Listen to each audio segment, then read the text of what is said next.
It's wonderful to be joined by Ricky and Alex of the country music duo Griffin Brothers from Ontario, Canada. Gentlemen, welcome to the show. How are you? Hey, thanks for having us. Yeah, thank you. I'm good. How are you? I'm doing okay. So, just for the benefit of the people listening, tell us which one is which. I'm Alex. You're Alex. I'm Ricky. Collectively, we make up the Griffin Brothers. Yeah. Right. And you guys are siblings, of course. Yes. Unfortunately, yes. Yeah. Okay, so let's begin by me asking you, what were your highlights of the previous year, 2023?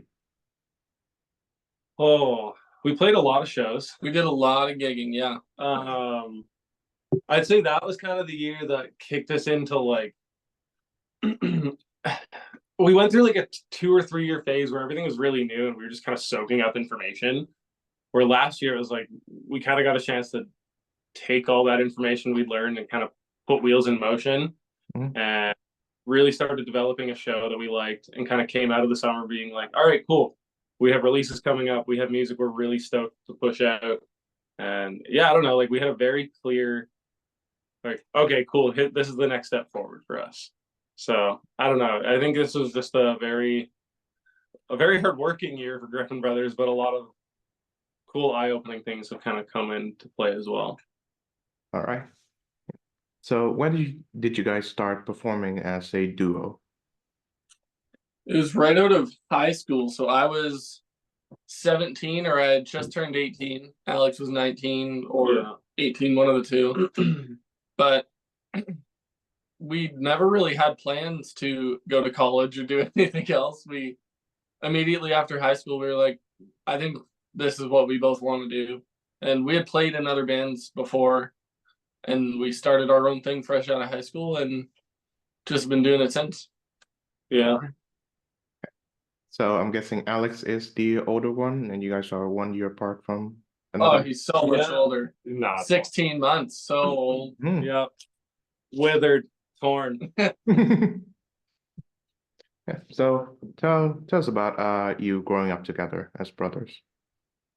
A lot of fighting. We were close. Yeah, Honestly, like fighting isn't like wrestling and no.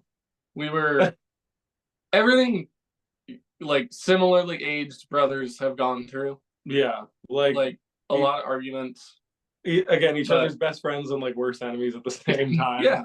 But I'd say as we got older, like once we hit like 14, 15, that was when like my friend group started becoming Ricky's friend group, and it all just kind of started becoming like one coagulated. Yeah. Like, oh yeah, like we're all best friends. So very appreciative that we're as close in age as we are. Because again, like we are best friends, so that helps. Yeah. All right. I wonder if you know of other siblings, same sex, as in like brothers or sister duos who either have like age gaps that are larger or wider than you both. And I wonder, compared to them, are you guys closer or less close to them than them? I would say the only duo I know of like actual brothers that are like kind of close in age or like same sex would be Lemon Cash. And those boys, I don't know. Those boys are also like really close. I'm not sure how close they are in age, but they're like I'm pretty sure they're pretty. It's like 2, 3 years. Yeah, they're not Mhm. not super far apart, but they're also, from what I know, they're also like best friends. They've always been like that. But however, we all grew up like very similarly. Like the Lemon Cash boys were small town boys, and like I don't know, kind of outdoorsy and very close growing up. And Ricky and I had the same kind of upbringing. So I don't know. It's cool to see it happen in other bands in different ways, but yeah, I would say that it's like when you have Griffin Brothers and Lemon Cash together, we're very much the same vibe. yeah, we all get along very well. Okay, that's good. Because I have a younger brother. He's 6 years younger than I am, but I think we're not as close because he does his own thing. I do mine. Right. Yeah. Yeah. Nevertheless, we we fight sometimes, but I don't think we do anymore. Yeah, I mean, I think that's like like, I mean, we have an older sister too, and it's like growing up we fought a lot more, but now we're all adults, and I mean, she's got four children and a husband, and Oh, I don't know, there's not much to fight about now. No, we all still get along a lot. Like we all make time to spend with each other, right? So yeah, we're all just like three best buddies. hmm. I wonder from your experience as brothers, do you guys fight because you have things in common or because you do not? I think a lot of the fights have been caused by similar ideas wanting to be executed differently. Yeah. So we want the same thing in the end goal, but he has a different idea on how to accomplish it than I do. Mhm. And that causes bickering. But for the most part, we always either like come to a middle ground or Yeah, like I feel like a lot of the time, like the argument just ends with like, listen, I know you hate it, but like just try it. just try it. Just go with me, just try it. If it doesn't work, we'll do your idea. Yeah. But like just trust me on this. Okay. So I don't know. I think it's a fine line of like being able to suck it up and go, okay, you know what, like maybe I was wrong. Or maybe I'm the one who's wrong here, and I'm gonna try it your way. All right. Wonderful. So tell me about the town in Ontario, which you two grew up in. Kitchener, Ontario. Ooh, Yeah. Kitchener. It was originally called Berlin. A lot of German influence here. Yeah, they changed that name to Kitchener. However, when we were in Berlin, there was a lot of people who were like, oh, that's like they kind of knew the town. And they're like, oh, it's like a really German town. I was like, yeah, man, we have like a super big Oktoberfest. It's a very musical the town. Second biggest Oktoberfest in the world is Kitchener, Ontario. Super musical town. We have a very heavy blues influence in Kitchener. Yeah, which is awesome. Always awesome. Definitely grew up playing like local jams and doing lots of things. Like it's a city, like it's a big population, but it's still kind of small town vibes. Like everyone knows each other in town. Mm-hmm. Everyone knows everything to do in town. Like if you're doing a certain activity, everyone's like, oh yeah, you're going to do that. Like we did that last weekend. You'll have a blast. So it is kind of like refreshing in that sense of like, yeah, it is big and there's lots to do, but like it's not that big. Okay. Yeah, there's also it's also kind of like there's a fair bit of like artists, right? But all the like guitar players, drummers, a lot of them just shift bands. So they all know each other and what gigs are happening. So say one guitar player plays for two bands, then the artist will go watch the other artist play.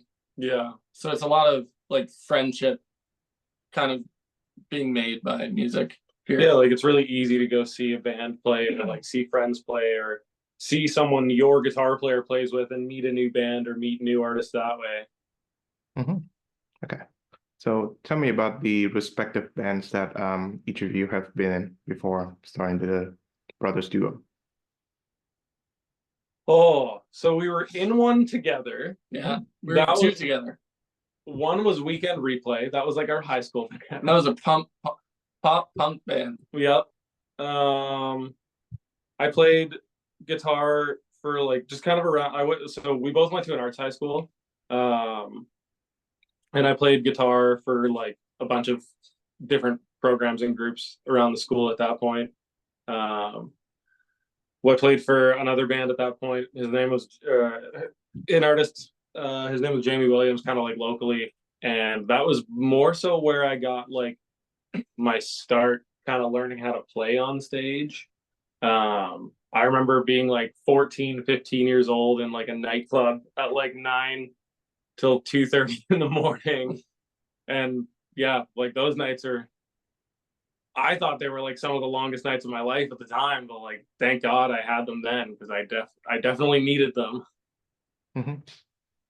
Yeah, and I originally started playing drums.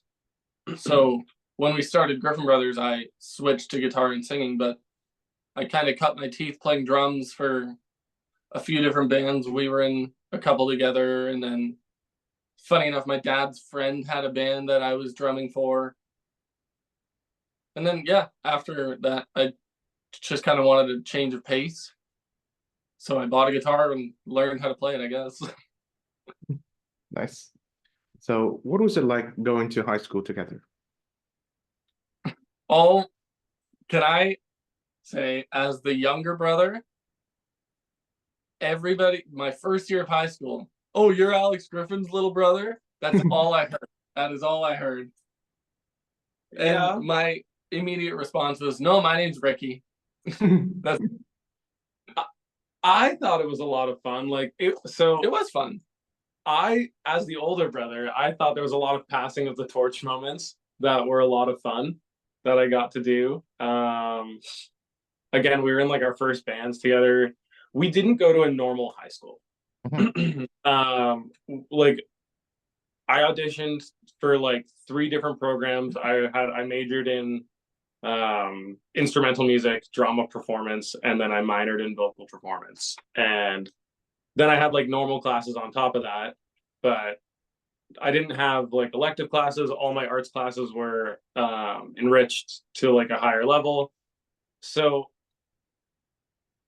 we did things in that school that like we did like certain performances, or we'd be like off doing competitions for a week, or like there was a lot of cool things we got to do in that school that didn't necessarily have to do with school. So like being the older brother, being like, oh yo, come on, like join up in this fun stuff. Like I felt like I kind of got to like bring him into that side where like he wasn't necessarily involved right away, and I think he might have thought it was more nerdy. Yeah. Maybe the first year, yeah, but then I don't know, I just kind of found my way to finding the music, maybe guided by him, who knows. But joined a lot of extracurricular bands and stuff, and that was always fun. I was one of the only Timpanists. Yeah, there was 2 timpani players in the school, and I was a grade 10 in the senior band, so there was only a couple of us that got to join the senior band if you weren't grade 11 or higher. I was one of them. So so did you guys went to grade school together throughout, or just the high school Yeah, period? we went Oh, okay. kindergarten to grade 12 together. Yeah. I saw him throw his first tantrum when he had to go to school. He didn't want to do it. Nope. Kicking and screaming. Right. So which one of you got into music first? You did for sure. I wouldn't say it was a first. So our dad was like a touring musician. We kind of grew up in the music industry. So I mean, really, until we were like 6 or 7, my dad would be off on the road for like a few weeks at a time or a couple months at a time. And then when he would come home, like it'd be because like he was either playing locally. Most of the time it was because he was playing locally. And if he was home for a bit, that was a different story. But like anytime he would just come home for like a weekend or something, like a couple of the guys in the band would be over and they'd all have instruments, and like that was kind of like, I definitely remember that being as like, oh man, like that's a lot of fun, because it's like I get to hang out with my dad for a bit. I get to see some of the new guys. I get to learn how to play a bit of guitar, or they're going to show me how to play something on the drums. And like I just remember like we would sit and wait to just like ask these guys questions. Yeah. And then again, kind of at the same young age, like 4 or 5, like we would go out see my dad play shows, like matinee shows in the day, and he would get us up on stage. Like we were like, I don't think there was a first. I think we were both exposed at a very, very young age. I think I maybe took an immediate liking to it. Like that was just, I wasn't interested in sports. I wasn't interested in anything else. I just gravitated towards the arts pretty much from a child, where you always had it. I don't know. I just think maybe it took you a little longer to get warmed up to it. Yeah, I don't know. Maybe I didn't want to be, I don't know. I don't know what it was, but eventually I found my way. Tell me about the music that you grew up with. Oh, it's a lot of mix match Yeah. CDs and cassettes. and mixtapes. Yeah. We had a cottage that's like 4.5 hours from here. So a lot of time spent like burning mixtapes for those drives, And listening to mixtapes for those drives. just sitting in the car listening to one song will be Chattahoochee by Alan Jackson, and then the next one will be a My Chemical Romance song or something. It's crazy. And then like the Spoons will come on, or some other 80s band, or like then you're listening to Guns N' Roses, or yeah, I don't know. We're exposed to a lot of music, thank God. Like I definitely am thankful for the upbringing we had, but yeah, I liked it all. I think we went through like eras of what music we listened to. Yeah, definitely as younger kids, it was probably a lot heavier into the country. And then as we grew up, we kind of ventured off into our own paths of what we listened to. There was a lot of like modern pop, some punk music from our older sister, right? Our older sister is 9 years older than us. So we kind of listened to a lot of things that she listened to. So yeah, just kind of a melting pot of everything. So what kind of music does your dad plays? He plays primarily country. But again, like he listens to everything. Like I remember my dad was the one who got me into like Ozzy Osbourne when I was a kid. Yeah. Like he'll sit there and play John Denver on the guitar while he's just like having his tea in the morning, and then he'll come in and he'll be watching like an Ozzy Osbourne documentary or like a Randy Rhoads thing, and you're like, oh man, like you're just all over the place when it comes to music. But you like played professionally, primarily like country music. Mhm. Gotcha. Yeah. So to what extent do your musical preferences, Alex and Ricky, different, and to what extent are they similar? Me and Ricky's differ a lot. I feel like I am a little bit more experimental in regards of music. I listen to a lot of like pop or like I'm a really big fan of Tame Impala right now. There's an artist named Joji. I love Joji. I think Joji's sick. He used to be Filthy Frank. You know who that is. The 1975, sick band. I love the 1975. And then again, like the pop punk country, like that stuff Ricky and I always get along on. Mm-hmm. It's just there's like a select like handful of bands that I listen to that sometimes Ricky's like, what are you listening to, man? What is this? What is this? Yeah, where I listen to majority country music through whatever. Like if I'm in the car, odds are I'm listening to country. Some days it'll be some 90s rock, early 2000s rock, but a lot of country. Mm-hmm. So I'm guessing country music is where I love Creed. So I'm guessing country music is where your tastes overlap then. Yeah. Country, pop, or punk rock, like My Chemical Romance, we both love My Chem. Yeah. Which is how I think we kind of found our distinct sound. Like every artist has their sound, right? But I think because there's two of us, there's a lot more to put together, right? And again, like kind of like Ricky mentioned this before, like we played in a pop punk band together before Griffin Brothers. So it's like we played in bands where we were playing stuff like Blink-182 sounds or like Paramore stuff, that kind of vibe. So it's like I do think like a lot of the time when we're recording as Griffin Brothers, we're like, oh yeah, but like make the guitars sound a little bit heavier, or like do something that like Tom DeLonge would do. Yeah, do something country music wouldn't normally have. Yeah. So it's like as much as like we overlap on country, I think we have some other genres that we both have kind of dabbled in together that we collectively bring to the table, that it's like, yeah, if you listen to a Griffin Brothers song and you take out the banjos or you take out the pedal steel, it's like that really just is like a punk rock song, man. Mm-hmm. Okay. Do you have a preferred era of country music? 90s, like 90s rock country for me. Yeah, 90s. Travis Tritt. Yeah. I think 2000 to 2010 was also a really good time, because that's when 90s kind of got a little heavier, right? But before the bro country stuff kind of came out. Yeah, like I liked the Travis Tritt little like Diamond Rio too, but like again Keith Urban in the earlier 2000s. Yeah. Bro country is a little bit less my vibe. I was not as good with that. I mean, it's cool to like hang out to. I just can't make it. Like like that's not original to me. We're not good. Like I'm not gonna write something like that. Like, No. it's not. That's not our music. Okay. Nice.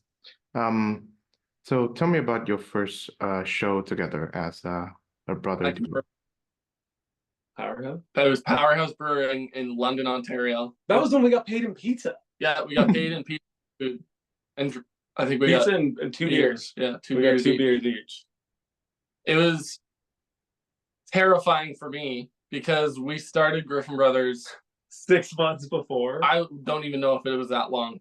It was a few months before. Oh no, because it was in November and that was in January. Yeah, we released our first debut single in November, and then that January after, we had our first show ever. And I was terrified because I still didn't really know how to play guitar that well. And Alex booked it without asking. Yeah. So And it was like a just- 2.5, 3 hour gig yeah. where it's like we had to cover a lot of music, and Ricky's like, dude, I don't know how to play I guitar. don't know how to play guitar. I had never really sang in front of people a whole lot. So I was just sweating. But it was a lot of like that show was a blur to me. Like I still don't really like I can remember like sitting and playing, but I don't remember like how it went. I and- remember the one Travis Tritt song. Was it a Travis Tritt song? Oh, we don't play. We've banned it from our show now because we always forget the words. Oh, Same Old Love. Oh yeah, it's Ricky Skaggs. Ricky Skaggs. Yeah. It was a Ricky Skaggs song. We were sitting in our stools in the corner that we were playing in, I guess. And we were just playing the intro to the song, and neither one of us could remember the first line of the song for the life of us. So for 5 minutes long, Alex and I are going da da da da on our guitars while our friend is trying to pull up the lyrics for us so we could remember the words. Mhm. That was fun. Fun times. So did you guys start off as a duo during the pandemic era? It was immediately before. Yeah, we did Oh. not know. I mean, no one knew there was a pandemic coming. It was just extremely funny how the time worked out because it was like I think Rust on It came out in November. Yeah, November then- 2019. Yeah. At that point, I think we were already in lockdown. No, maybe. I I'm don't pretty remember. sure. Because I remember like we were doing radio tracking and we were going fishing. That might have been. So it's like we were doing all the recording for the single kind of like right before everything had went down. Mhm. And then like mixing, mastering had come into play. And like COVID hit. And we are like, all right, cool, like whatever. Like we probably weren't gonna play that much anyways. And I hate to say it, like for our normal day jobs, like it didn't really work out. Like I had to take a few months off, but for music, that was kind of like our first single hit radio. And that was kind of what like pushed us onto the radar under like any stretch of the means. And then we had a couple months to just sit down and like finish recording some stuff, get into the studio, get next singles ready, get videos shot. Like, I don't know, like as much like I said, we didn't plan to kind of come up in the pandemic, and I don't say that lightly. I don't think anyone planned for a pandemic, but I very much think that like we used it to the advantage. We were like, okay, well, I mean, if the world is going to shut down, now is probably like we have not. It's not like we canceled 2 tours because of it, right? Mhm. So we definitely got lucky in that sense. But yeah, we were a pandemic band for sure. So the pandemic was I guess somewhat advantageous for you as your musical career started out. A little bit. Not in a sense of like monetary sense, Mhm. just time. Like I don't think either of us realized how much time that necessarily would go into like being a musician as a job. we'd done it by like playing in bands and playing instruments, but the second you come to like front a band and like owning a company and like, all right, cool, we're recording, releasing to radio, it's like there was a lot to learn. That was a really fast curve, and I don't think I would have learned as much if I would have had to have worked either a full-time job or 2 part-time, whatever the case would have had to have been. I think I was lucky to have had some time to just sit there and go, okay, what are the next steps? What am I going to do with this? So what are your current respective day jobs? I sell cell phones. He's a cell phone guy, and I work in landscaping, and that's really it. Which kind of works out perfectly because I work just like Monday to Friday. So weekends, I'm off all the time. That's it. Okay. Well, I hope your current jobs are enjoyable. Yeah. Oh, yeah. Yeah, I mean, I'm pretty lucky. They are quite flexible with my job. And I mean, I can kind of do it from wherever. There's a lot of my job I get to do from home. It's a lot of just kind of client and book of business stuff. So as long as I have, like, as long as I maintain relationships with my clients, generally things are okay. I can take a few days to kind of go on the road, or a week here and there. Or, like, I don't know. They're very flexible. So that is extremely lucky. That's good. So what are your other jobs that you did before starting these ones? I used to work at Journeys, where we sold vans but not cars. Yeah, I sold shoes at this company called Journeys. What did That I was do? like my high school job. Oh, I worked at Canadian Tire. I was a parts boy at Canadian Tire. Yeah. And I realized very quickly that I'm not the kind of person who can be stuck inside all the time. I love being outdoors. I love everything to do with the outdoors. So that didn't work out. But yeah, found a place that I can work outside and be one with the elements. Wonderful. Yeah. So is Kitchener a good outdoorsy town? Nope. No. Okay. Well.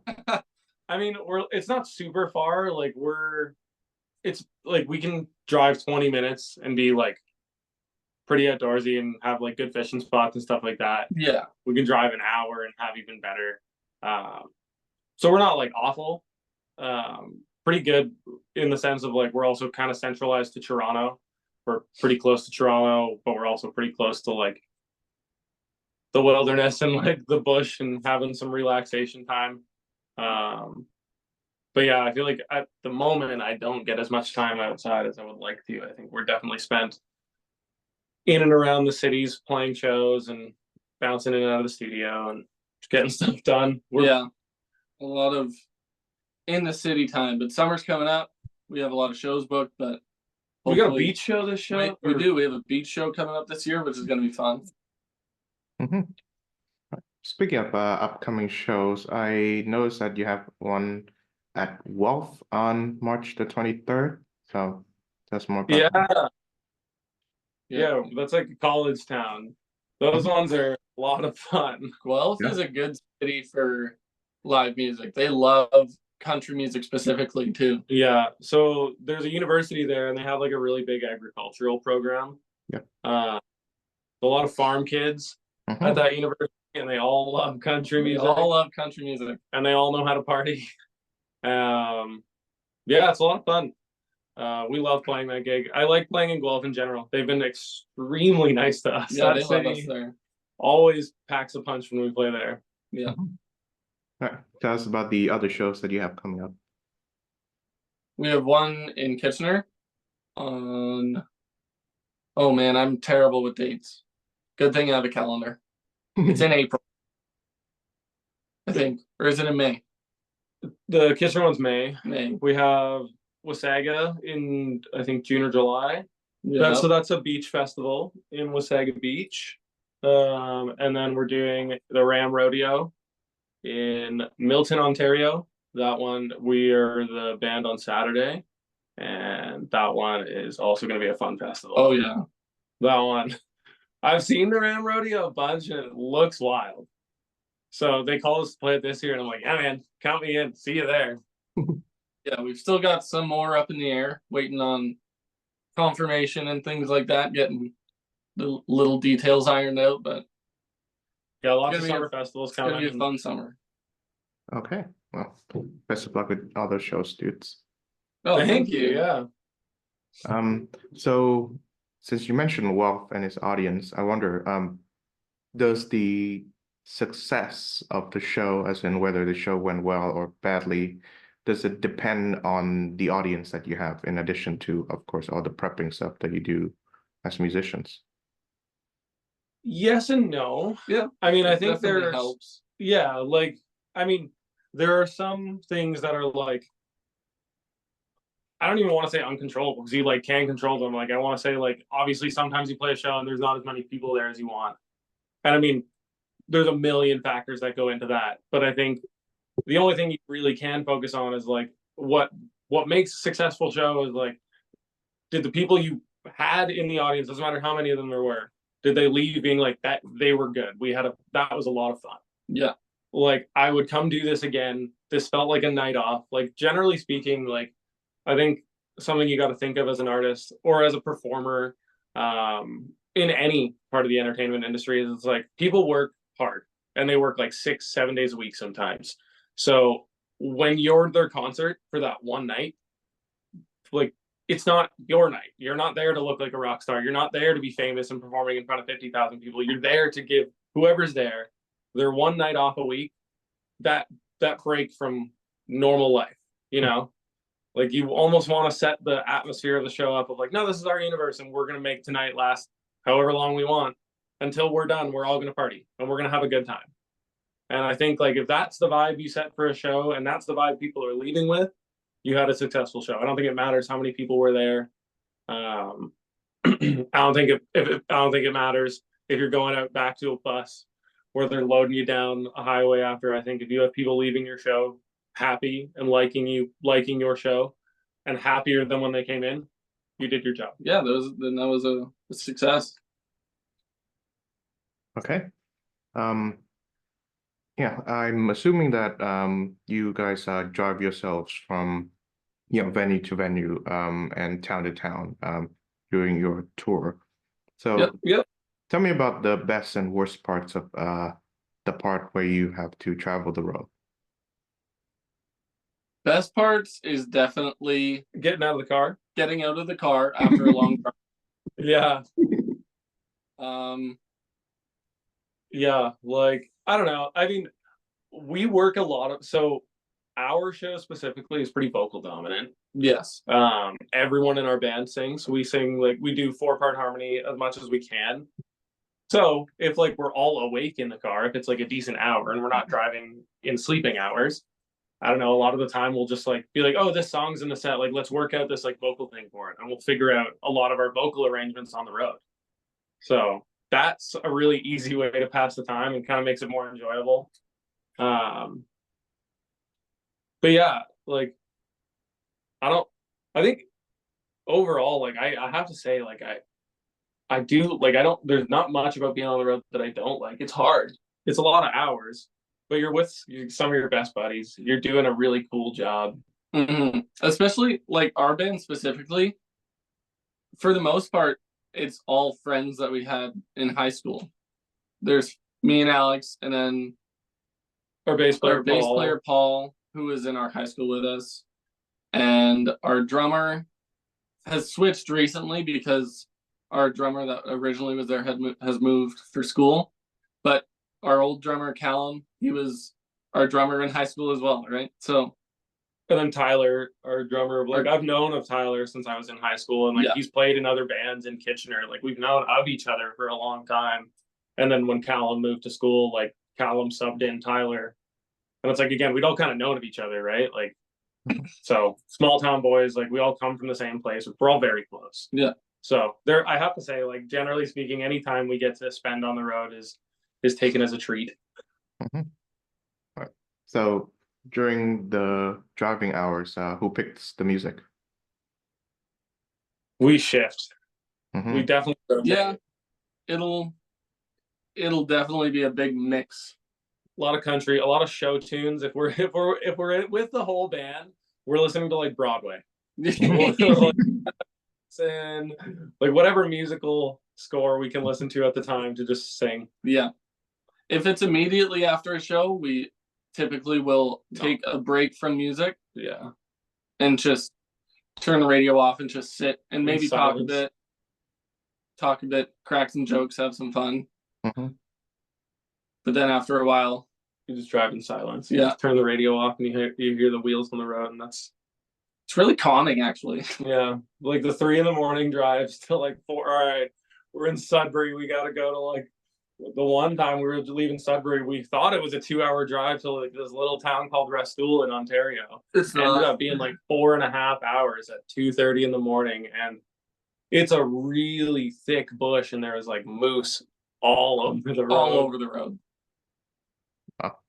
Never a Those dull moment. Deer, A fox. No bears. no bears. Surprisingly. Thank God.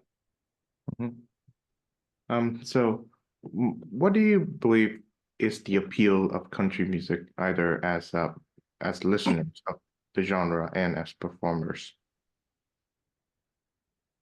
The appeal of it. For the most part, a lot of country you can break down into two groups: it's a happy song or a sad song, right?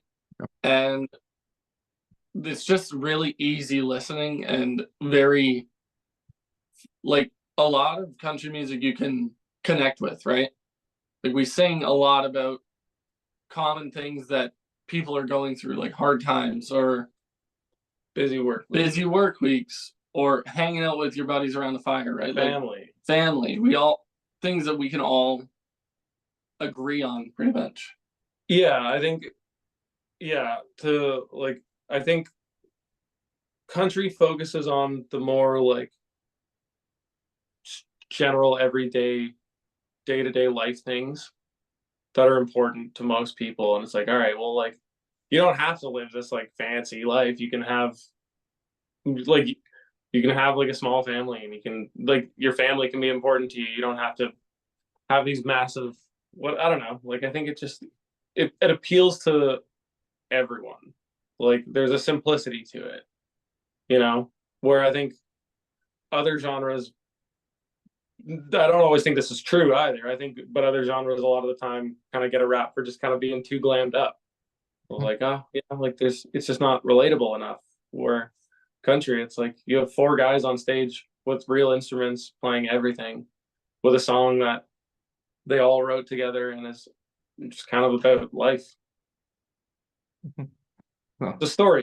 They're like countries for storytelling, and also pop punk.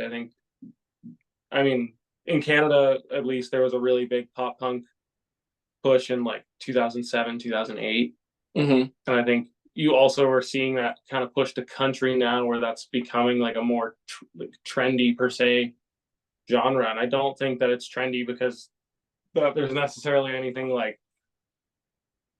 cool per se about it. I just think that people respect that it comes from somewhere real. yeah. So describe to me the process or the progress in which you guys have devised your own sound as Griffin Brothers. It's taken some time for sure. Yeah, we haven't always hit it on the nail. But in the studio, it's kind of, I'd like to think that we do some things that other people maybe haven't done yet. At least in like a more country setting. Like, Yeah. I think, especially as a new artist, I remember going into the studio and like a lot of people just kind of being like, all right, we're going to do this, this, and this. And us being like, I don't know. No. Let's Like, do it differently. can we try this? Like, can you play this instead? Or can you try this? Or like, can we do this here? Or like, can we? And I wrote, like, I don't know, specifically about the sound. It's like, well, I don't want that. Like, I don't want it to sound like that. I don't, it's not to point out one thing or another. It's just like, I don't want it to be like a factory. I want us to be kind of like driving the train of like, this is the sound I want to go for. And if it doesn't work, that's my fault. I picked it. Yep.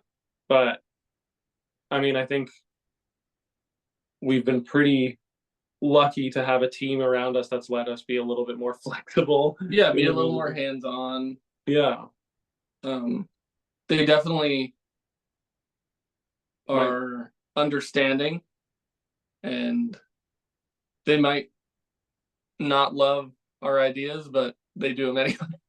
Yeah, and they let us like try them and go for the fun route of it, where like I don't know, I think like a lot of the time making music can get repetitive, right? Like it's like, all right, cool, let's get beds done, let's get guitars done, where I think a lot of the time we're like, okay, cool, like we've done this, but like when we have a few hours, let's sit and try and find something we can do here that would like change this a bit or make this a bit of a different track. Or so I think, yeah, I think that is the sound. Like the reason our sound is, I would say our sound is because I think we were very lucky to have a lot of trial and error in making said sound. Yeah.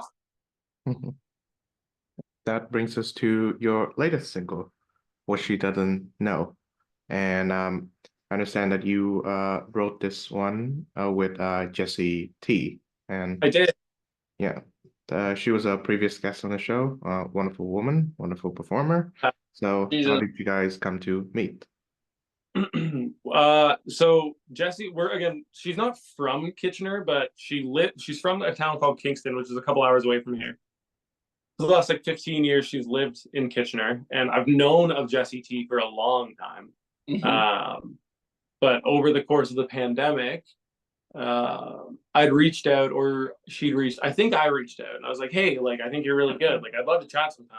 And then we were like, let's do it right. And I was up in my cottage and we met up and we wrote Safe Pair of Hands in like 20 minutes, 40 minutes.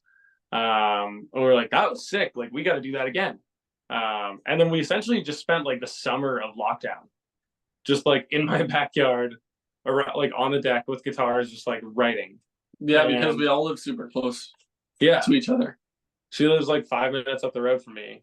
And I remember What She Doesn't Know, that one specifically, like she came over and I was like, I have this thing, like I'm kind of working on it and I'm not really sure what I wanted to do. I think I just had the chorus idea at that point. And it wasn't even a full chorus. I just knew like I'd wanted a couple lines in there. And we sat it down and we kind of workshopped it. And she was like, we're not going for like a country song here. And I was like, we'll make it country. Like, don't worry. Like, we'll make it country later. And yeah, it was really cool. Like, it's essentially a breakup song, but like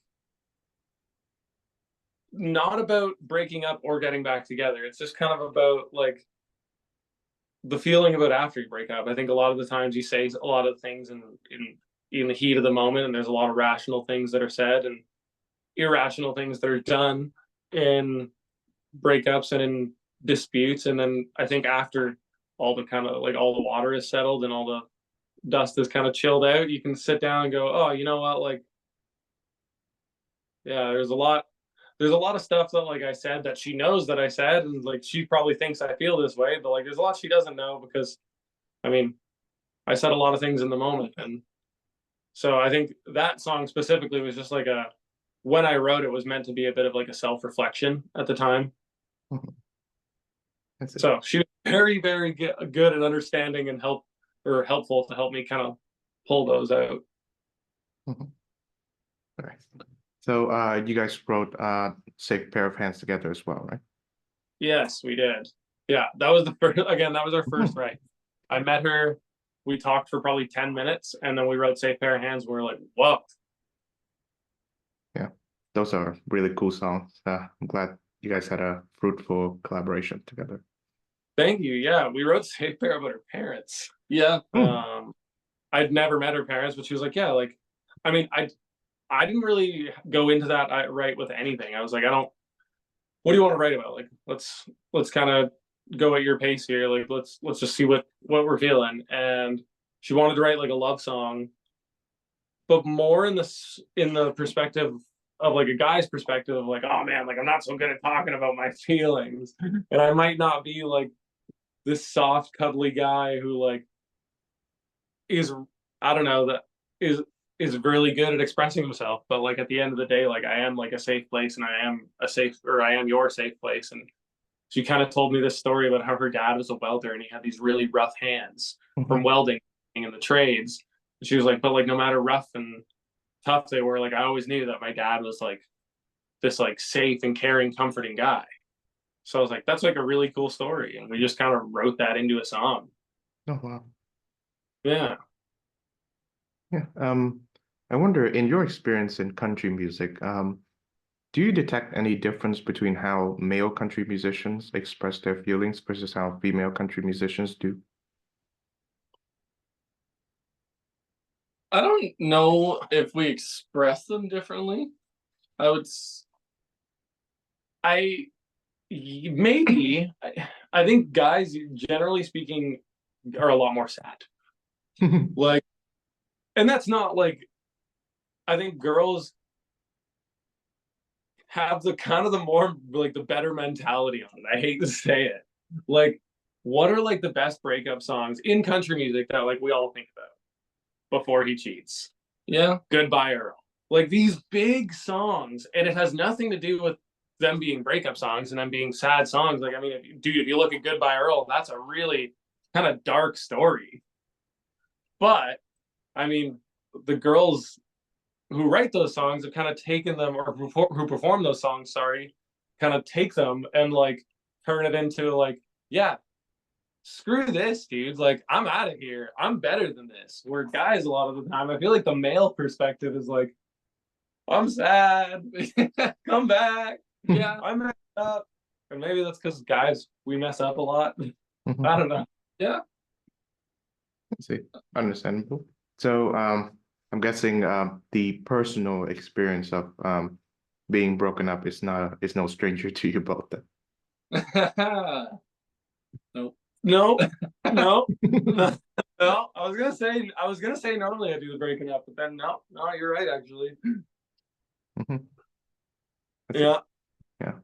And do you find that music, either recording and performing it, as well as listening to it, helps whenever that happens? Oh my goodness, does it ever? Yeah. I remember it was my first real heart stinger breakup.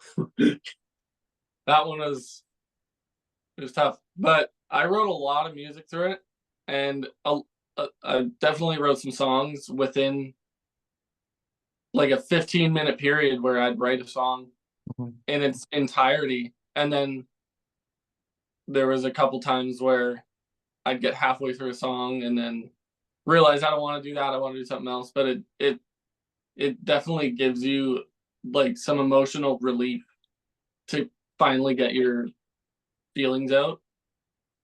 Yeah, I'm a little like I definitely listen to music a little bit more when it comes to processing. It takes me a little bit before I'm able to like sit down and like write about it. Um, I just don't think my brain works that way. Normally, and this isn't just like breakups. I think anytime I go through something where it's like, holy, I need to like figure this out, Mhm. I'll just listen to music, and I will go through a phase where I'll just spend like a couple weeks just listening to tunes, listening to new music, finding stuff. And I don't know if that's necessarily to find what I want to write about, or necessarily, or just to like kind of silence my brain. But then normally there's a period after that where it's like I can sit down, and it's not always good. Like it's a cacophony of absolute madness on a page and doesn't make any sense. But then after that all gets out, I think normally I can funnel it into something productive. Mhm. Um, Assuming that you're quite connected in the Ontario country music scene, um, how different is it to have friends who are fellow musicians versus friends who are, well, not musicians? Oh, It's like you have a whole other family, yeah. right? You have your family, your immediate family, and your musician friends you can connect with immediately, right? Especially in the Canadian country music scene, because it is a smaller kind of pond, but like everybody is like really good friends with each other, and everybody's really understanding and welcoming, right? Yeah. Like we were immediately welcomed by so many good friends that I like to consider family now. And then having friends outside of music it's I mean, I've had the same friends for 10 years now, right? So it's kind of similar, but you connect on different things, right? Yeah, and so I mean, dude, my friends who are not in the music industry, like they're real ones, like 100%. Because Yeah. it's like it's hard. I think generally speaking, people in the music industry are a little bit more understanding of the lifestyle. Like there are like, for example, our friend AJ. I haven't seen that guy in probably. I think I saw him for like 10 minutes or 20 minutes outside a bar in Toronto while he was on a tour. And that was the only time I've seen him in like the last year and a half because he's been on tour and he's been working. Or when he's in town, I'm not in town. So it's like you just don't always have that like time to connect. Yeah. Where people in the industry are just like, yeah, no, I totally get it. Like when things chill out, we will get together. And that might be a year from now. Whenever that is, we're fine. We're friends. Like I know, I get it. Where there are other friends, like I feel like sometimes it's a little harder because it's like, yeah, man, like I feel like every time I reach out, you don't want to hang out. It's like I don't want. It's not that I don't want to hang out, but I'm not home. I'm gone a lot.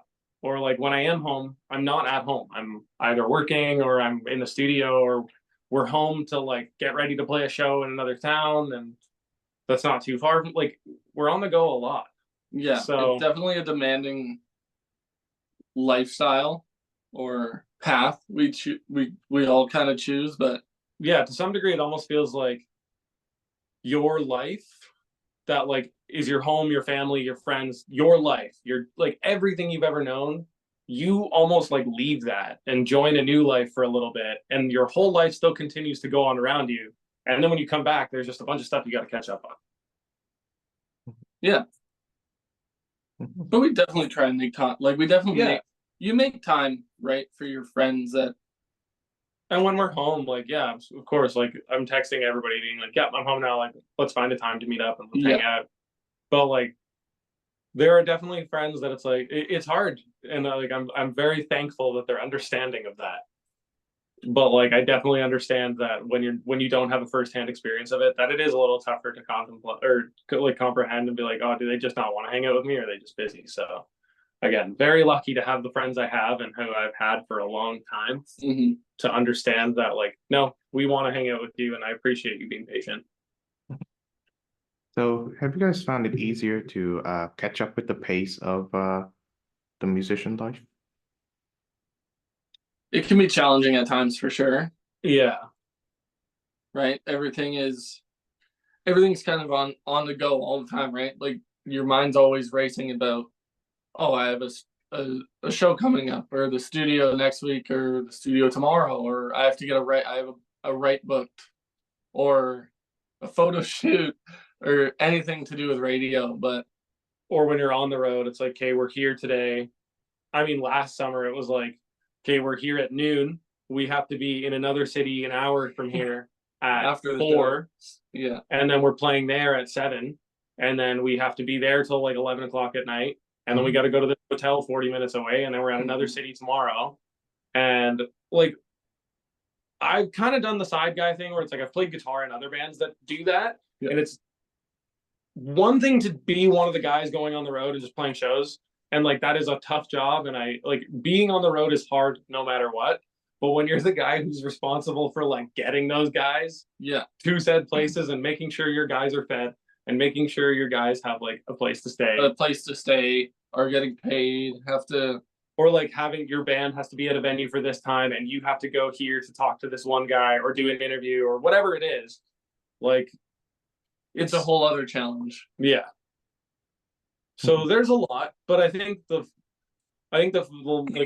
first year is a learning curve. The second year, you get used to the pace of it, and then normally by like the third season, I think you're like, okay, like I know what's going on. but it's always overwhelming. Yeah, you're definitely always learning new things, right? Like it's not like you can ever kind of settle in. There's always new things to do, new things to learn, new people to meet. There's always something new going on. There's always somebody who has a trick that you don't have. Yeah. That you can learn from and add into your tool belt. Tell me about some of your other shared interests than music. Fishing. I love to fish. You like fishing? I like to fish. I really like to I just like outdoors. I like to go for walks. When I'm at the cottage, I'll spend a lot of time just kind of walking around, going for boat rides, sitting in the bush. Yeah. We're both outdoorsy boys. Yeah. We have a grandfather who is a born and bred country boy who's kind of taken us under his wings as little kids, taught us how to fish and how to. His dad is also from Hungary. Yeah. Oh, wow. Okay. Yeah. Yeah, I know that a lot of Hungarians, because of the war, they moved to North America. Some did the US, some stayed in the US, and some stayed in Canada too. Yeah, our grandpa was from Hungary and our babcia is from Poland. Oh, okay. Yeah. So probably the same set of circumstances. Yeah. Yeah. Yeah. They met, I'm pretty sure they met like pretty soon after arriving to Canada, and they both fled for pretty similar reasons. Oh, wonderful. Yeah. So these and also whenever you have the chance to I'd love to greet you in Budapest city. We will be back to Europe soon. Yeah, we took a trip in January we were in Spain, Valencia, Spain. We went to Amsterdam and then Berlin. And oh my gosh, it was amazing. Yeah, we'll be back in the fall. I want to do Prague. I want to do Czech. Yeah, I want to go all over Europe, man. All right. Yeah. Keep me posted when you do. Absolutely. Yeah, we definitely got to hang. Yeah. So these shared activities that you've mentioned, I wonder, do they have like a de-stressing effects on like I was gonna say like another one is travel. Like Rick and I do like to go places. Yeah, we plan to do that a lot. Yeah, it's traveling can cause its own stress though, to be fair, but it's just getting to see other things, getting to see other ways of life is amazing. Yeah, I don't know, like all of that is kind of like it's just a way to like decompress. I don't want to say that working in the music industry is like bad and it makes you want to like you get overwhelmed and you want to stop, but I think just like any job, I think to keep it a healthy job, there needs to be something or things you do to just kind of like take your mind off that. It's like, hey, I can't think about work right now. Oh yeah. Like, man, I can't get the song done. Okay, like I gotta stop thinking about work. Like I gotta do something else. Yeah. Like it's not healthy anymore. I gotta do something else. And I mean, there was a time where we were like the only thing we were doing was like, I mean, I remember there was like a 2-week period during COVID. I was essentially just like in the basement, just writing songs, and I'm like, okay, like nothing's happening. I gotta just stop. Okay. So having those things is like a nice break to just kind of shut your brain off. Okay, so I like to end on this note. What does music mean to you? It means everything to me. Yeah, I think it's the one thing in life that every single person on the planet, doesn't matter where you are, connects with. There's different types of it. Every being makes it. Like every human being and civilization we have makes music to some degree. So like, I mean, we didn't just stumble upon it. I think there's something that is very important to the way we socialize as a culture and as a population. I think it's very important to the way we learn to interact with people and learn to form our own thoughts. I think generally speaking, like there's a really cheesy song Ricky and I used to sing in 5th grade. Music is the language of the world. Oh, I remember that. And that is like it is the one and only universal language on the planet. And I think there is something very cool about that. That like it doesn't matter where you are, you might not know their instruments, but like they can show you something musical and like you can learn and play with it. And you don't have to speak their language, you don't have to know anything about their culture, but you can do that. And I think that's sick. Yeah. Okay, couldn't have put it better myself. Thank you very much, Ricky and Alex of the Griffin brothers, for joining the show. Yeah, Thank you for having us, man.